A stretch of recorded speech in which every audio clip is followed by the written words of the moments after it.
Hi అండి. సమ్మర్లో చల్ల చల్లని ఫ్రూట్ సలాడ్ చేసుకొని తింటే సూపర్గా ఉంటుంది కదండి. మరి అది ఎలానో ఒకసారి మీరు కూడా చూసేయండి.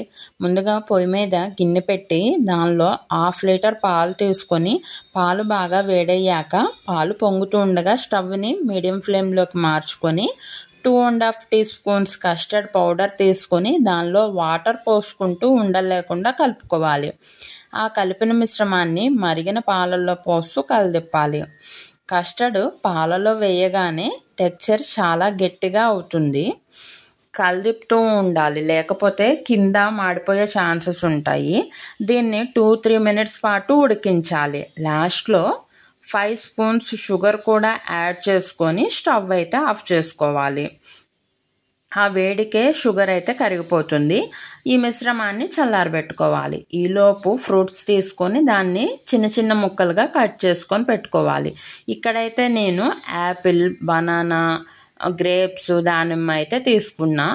వేరే ఫ్రూట్స్ కూడా యాడ్ చేసుకోవచ్చు. ఫ్రూట్ సలాడ్కి పుల్లని ఫ్రూట్స్ అయితే అవాయిడ్ చేయండి. స్వీట్గా ఉండే అయితే ఫ్రూట్ సలాడ్కి సూటబుల్ అవుతాయి. లాస్ట్లో కొద్దిగా జీడిపప్పు కూడా యాడ్ చేసుకొని ఫ్రిడ్జ్లో 4 to 5 అవర్స్ పాటు ఉంచుకోవాలి. ఇక్కడ సలాడ్ చూస్తే కొద్దిగా గట్టిగా అనిపిస్తుంది కదా, వీడియో చివరి వరకు చూడండి, మీకే అర్థమవుతుంది. ఫ్రిడ్జ్లో నుంచి తీసిన తర్వాత ఫ్రూట్ సలాడ్ అయితే ఇలా ఉందండి. చాలా క్రీమీగా ఉంటుంది. ఎందుకంటే ఫ్రూట్స్లో వాటర్ కంటెంట్ వలన టెక్స్చర్ అయితే క్రీమీగా ఉంటుందండి.